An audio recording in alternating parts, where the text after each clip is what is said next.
news when you want it with Bloomberg News Now. I'm Monica Rix.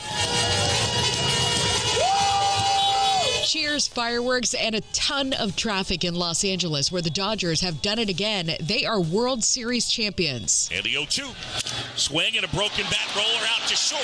Bats up with it. Steps out second. On to first. And it's a double play.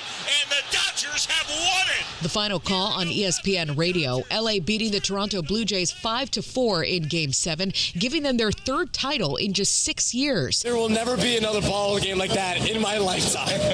I can't believe that I was here for all of that, suffered through all of that. Yoshinobu Yamamoto closing things out, firing 2 2/3 scoreless innings before being named World Series MVP.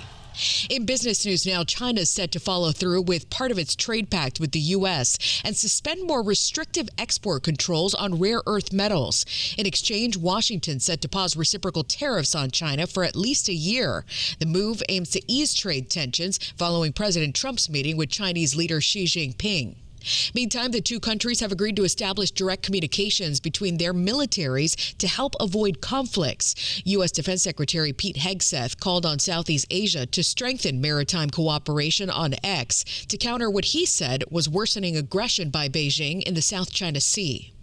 It looks like OPEC Plus is set to approve a small output hike for December. We get more on that from Bloomberg's Ed Kalegi. OPEC members are leaning towards another small production increase for December ahead of an online meeting on Sunday. This according to 3 delegates. Key members of the group led by Saudi Arabia are discussing a hike of about 137 barrels a day, matching those made in October and November. Bloomberg reported earlier in the week that the modest increase was viewed by delegates as the base case scenario. Ed Kalegi, Bloomberg Radio. EU climate commissioners say the U.S.'s retreat on green commitments will damage the potential for global impact and the overall mood at upcoming COP30 talks. But it will make way for new partnerships and opportunities for other nations to forge progress.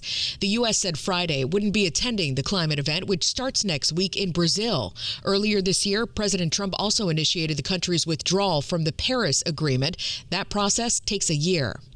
Wall Street's looking at another busy week for earnings. Here's Bloomberg's Charlie Pellett. More than half of S&P 500 companies have reported quarterly results, and Uber and McDonald's earnings will likely underscore deteriorating consumer sentiment in the U.S. Emily Rowland is co-chief investment strategist at Manulife Investment Management. This earnings season's been spectacular. 10.5% earnings growth, 82% beat rate. Also reporting this week, tech names Palantir, Qualcomm, and DoorDash, along with Warner Brothers Discovery, Pfizer, and Yum Brands. In New York, Charlie Pellett, Bloomberg Radio. President Trump's back on 60 Minutes tonight for his first appearance on the show since settling a lawsuit with CBS News over its interview with Kamala Harris. The network didn't say how the interview came together or whether there were any ground rules, but Trump signaled friendlier relations with CBS since its parent company Paramount's merger with Skydance.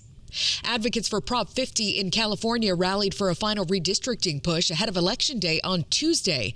If approved, the new congressional map would send 5 more Democrats to Washington. Governor Gavin Newsom. Thank you for what you'll do over the next 72 hours to bring home this historic victory for democracy and send a message to Donald Trump.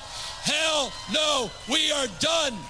We are done with being treated like this. It's a direct counter to President Trump's redistricting plan in states like Texas and Missouri to win more Republican seats and keep control of Congress in the midterms. And rescuers and aid workers have now spread across Jamaica to deliver supplies after a hard hit from Hurricane Melissa. And they've started to reach areas that have been cut off by debris. And the death toll keeps rising, the storm killing at least 28 people now in Jamaica, 31 in Haiti. That's news when you want it with Bloomberg News Now. I'm Monica Rix, and this is Bloomberg. By debris.